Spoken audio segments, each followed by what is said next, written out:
নমস্কার বন্ধুরা, plus care nature YouTube চ্যানেলে আবার আপনাদেরকে স্বাগত জানাচ্ছি।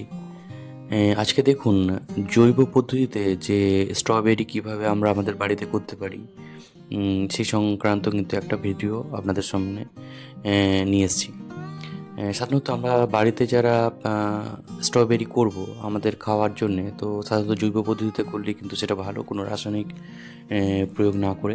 এবং আমি জৈব এবং রাসায়নিক দুটো প্রক্রিয়াতেই কিন্তু দেখাবো যে কীভাবে কিন্তু স্ট্রবেরি করা যেতে পারে। তো এই যে গাছটা করা হয়েছে, এটা কিন্তু সম্পূর্ণ জৈব পদ্ধতিতে করা হয়েছে এবং গাছটার ফলনটা দেখুন কী পরিমাণে এটা ফলেছে। সাধারণত স্ট্রবেরি এটা মোটামুটি ডিসেম্বর থেকে মার্চ এপ্রিল পর্যন্ত কিন্তু এর ফলনটা সাধারণত পেয়ে থাকি, পাওয়া যায়, বা আমরা যদি ভালো যত্ন করতে পারি তো গাছটা কিন্তু রেখে দেওয়া যায়। যেমন এই গাছগুলো আমি কিন্তু রেখে দিয়েছিলাম এবং তার থেকেই কিন্তু এবারে আবার এই গাছ বড় হয়েছে। এবং রানার কেটে সাধারণত স্ট্রবেরির প্রপাগেশন করা যেতে পারে। এই যে গাছের পাশ থেকে দেখবেন যে ছোটো ছোটো একটা রানার বার হয়, তো সেই রানারটাকে নিয়ে যদি আমরা পাশে একটা ছোটো টবে দিয়ে দিই তাহলে কিন্তু সহজেই কিন্তু গাছটা বানানো যাবে। আর এই যে স্ট্রবেরিগুলো দেখুন বিভিন্ন পর্যায়ে আছে, কিছু হারভেস্টিংয়ের মতন হয়ে গেছে, কিছু ছোট আছে, এবং এইগুলো দেখুন এগুলো কিন্তু হারভেস্টিংয়ের সময় কিন্তু চলে এসছে। আর স্ট্রবেরি করতে গেলে যে জৈব প্রক্রিয়াতে যে সয়েল স্ট্রাকচার, সেটা প্রথমেই যেটা বলা যায় যে সয়েল স্ট্রাকচারের ক্ষেত্রে আমরা যে গার্ডেন সয়েল সেটা 40% নেব এবং 40% কিন্তু ভার্মি কম্পোস্ট নেব। এই দুটো নিতে হবে। আর তার সঙ্গে 10% আমরা বালি নেব, আর 10% বিভিন্ন যে জৈব যে খাবার আছে, সেই জৈব খাবার কিন্তু 10% আমাদের নিতে হবে।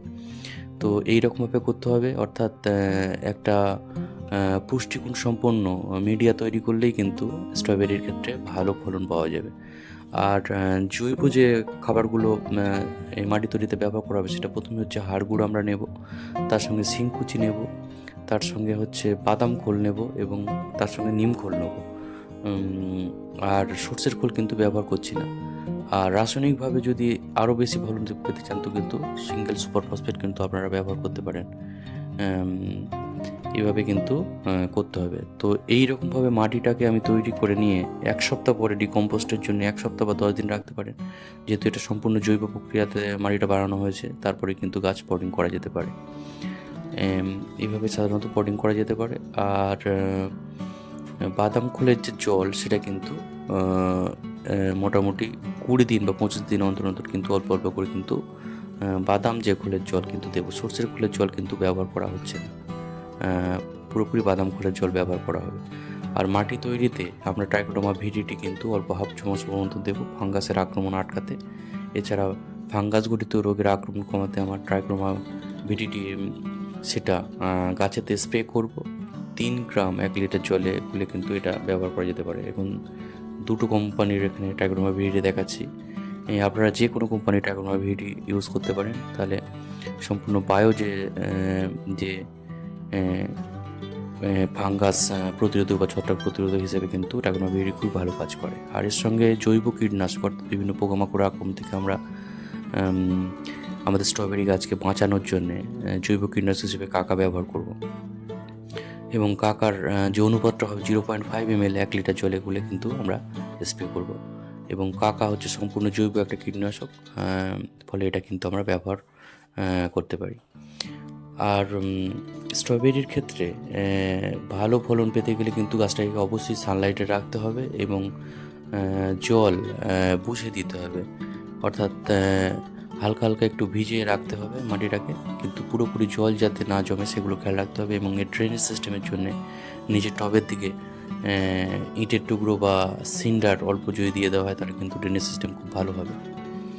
আর স্ট্রবেরি গাছকে একটা গাছ থেকে কিন্তু পরবর্তী বছরে গাছ সাধারণত রানা থেকে বানানো যায়, তাই গাছটাকে যদি আমরা বর্ষাকালে ঠিকভাবে রাখি, বৃষ্টির জল থেকে বাঁচিয়ে রাখতে পারি, তাহলে কিন্তু দীর্ঘদিন আমরা স্ট্রবেরি ফল পাবো এবং এর থেকে চারাও বানাতে পারবো এবং পরবর্তী বছরে কিন্তু আমরা আবার এর থেকে গাছ করতে পারবো। এইরকমভাবেই সাধারণত স্ট্রবেরির যে পরিচর্যা জৈব পদ্ধতিতে কিন্তু করা যেতে পারে। আর এর থেকে আরও ভালো ফলন পেতে গেলে কিন্তু আমরা রাসায়নিক ব্যবহার করতে পারি। রাসায়নিক হিসেবে আমরা সুফলা যে 15-15-15 ব্যালেন্স যেটা আছে সেটাকে আমরা খোলের জলের সঙ্গে, বাদাম খোলের জলের সঙ্গে অল্প পরিমাণে মিক্সড করে কিন্তু গাছের গোড়ায় দিলে রাসায়নিকভাবে ভালো কিন্তু ফল পাওয়া যাবে। বন্ধুরা, বাড়িতে যখন আমরা স্ট্রবেরি খাওয়ার জন্য করব তখন কিন্তু জৈব প্রক্রিয়াতে করাই কিন্তু সবথেকে ভালো। তো এই প্রক্রিয়াগুলো মেনে চললেই ভালো স্ট্রবেরি আমরা করতে পারবো। আর স্ট্রবেরি গাছ সবসময় ছোটো টবে পটিং করা উচিত, যাতে এরকম স্ট্রবেরিগুলো বাইরের দিকে ঝুলে থাকে। মাটির সঙ্গে কিন্তু স্ট্রবেরি যদি মাটিতে লেগে থাকে, টবের মাটিতে, তাহলে কিন্তু স্ট্রবেরি নষ্ট হয়ে যাবে। সুতরাং সবসময় খেয়াল রাখতে হবে স্ট্রবেরিকে সবসময় স্ট্রবেরি গাছে কিন্তু ছোটো পটে পটিং করতে হবে, যাতে ফলগুলো বাইরের দিকে কিন্তু ঝুলে থাকে, তাহলেই কিন্তু স্ট্রবেরি ভালো ফলন কিন্তু হবে। আপনারা গ্রো ব্যাগেও কিন্তু এটা করতে পারেন। গ্রো ব্যাগেও এটা ভালো হয়, তবে গ্রো ব্যাগের ক্ষেত্রে জল যাতে না জমে সেটা কিন্তু অবশ্যই খেয়াল রাখতে হবে। তো বন্ধুরা, এইভাবেই কিন্তু জৈব প্রক্রিয়াতে স্ট্রবেরি আপনারা বাড়িতে করতে পারেন এবং প্রচুর ফলন পেতে পারেন। তো বন্ধুরা, এখানে ভিডিওটা শেষ করছি। এই সংক্রান্ত যদি কোনো প্রশ্ন থাকে অবশ্যই চ্যানেলে কমেন্ট বক্সে করবেন, এবং ভিডিওটা ভালো লাগলে অবশ্যই চ্যানেলটাকে সাবস্ক্রাইব করবেন এবং শেয়ার করবেন এবং লাইক করবেন। তো বন্ধুরা, এখানে ভিডিওটা শেষ করছি। সবাইকে নমস্কার এবং ধন্যবাদ জানিয়ে সবাই ভালো থাকবেন, সুস্থ থাকবেন। নমস্কার, ধন্যবাদ।